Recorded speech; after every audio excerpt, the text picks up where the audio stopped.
And for the Module 7 presentation activity, I will be discussing Walt Disney World's overall response to risk and crisis.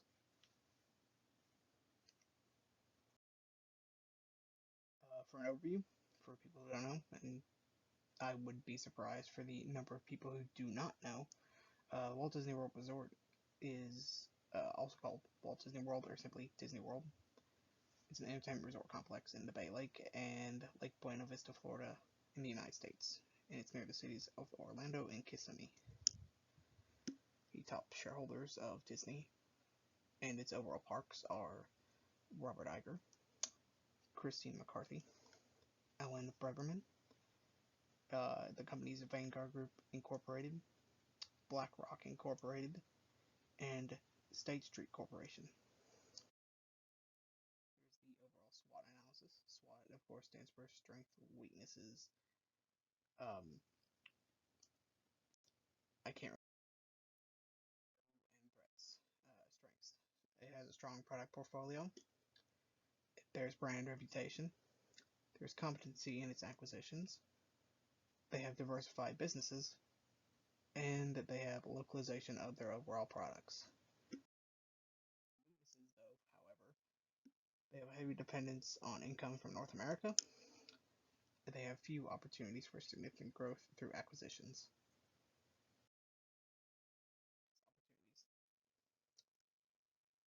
Growth of entertainment industries in engaging markets.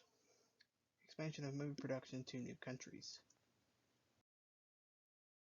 Here's some threats that intense competition, with other parks such as Universal or not speaking in just parks like movies, like you have Warner Brothers and all the different types of media. You have increasing piracy, like people pirating their Disney Plus shows and movies and all that type of stuff. And the strong growth of online TV and online movie rental, which should be turned into a strength with their overall improvement with their streaming service of Disney Plus, with how much stuff they have on there.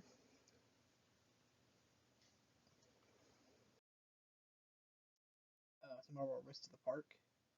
I just picked these out at random.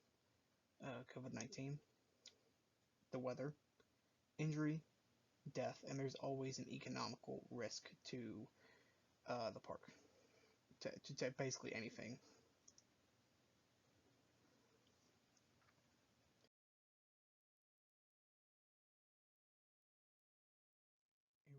Next up, we have the risk analysis matrix. That little guy right there. First off, we have COVID-19. I listed this as likelihood as possible and consequence medium, and I'll explain why in a second as to why I have listed these in the next few slides the way they are. Weather. Likelihood is likely, consequence medium to extreme. Injury. Likelihood is rare, consequence low to medium. Death. Likelihood is rare, consequences could be critical. Economical. Likelihood rare, consequence very, very low. The reason I listed and ranked COVID-19 the way it is due to the main factors. It is still ongoing and due to the impact the pandemic had on the Disney company when the pandemic first started. According to a Wikipedia article from the week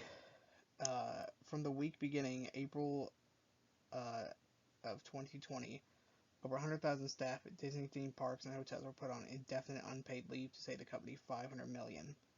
The move was taken due to the extended period of closure for these destinations, which earn over $1 billion per quarter. And next up is the weather. The reason I've listed weather so high is due to the climate and ongoing disaster that is going on after Hurricane Ian made its landfall.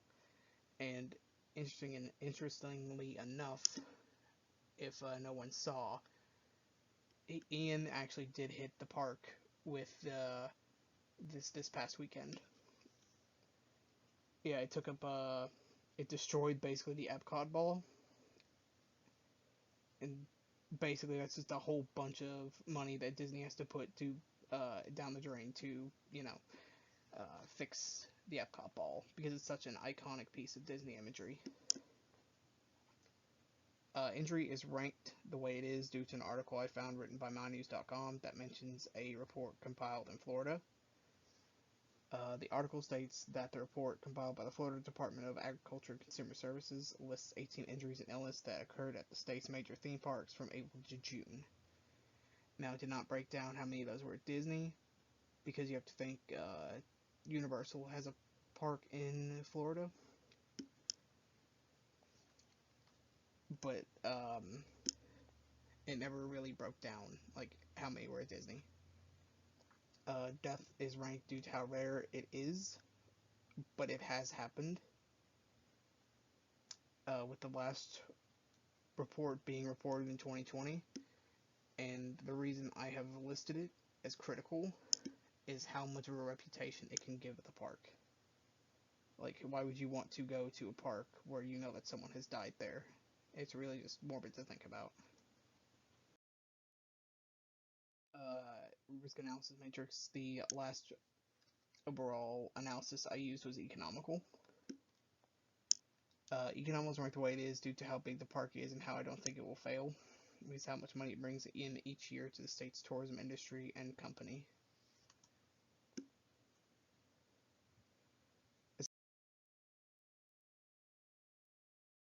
Two ideas to mitigate the other risks to the park.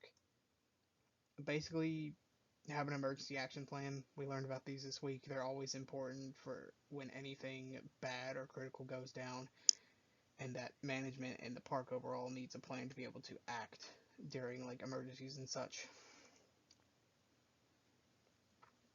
And the second idea I have is that to have multiple safety inspections per year to make sure everything is up to code. This can basically make sure that the park is a-okay when it comes to safety and health concerns and all type of things, so that they can't get sued, or they've had someone come in and say, hey, you're good, you're a-okay.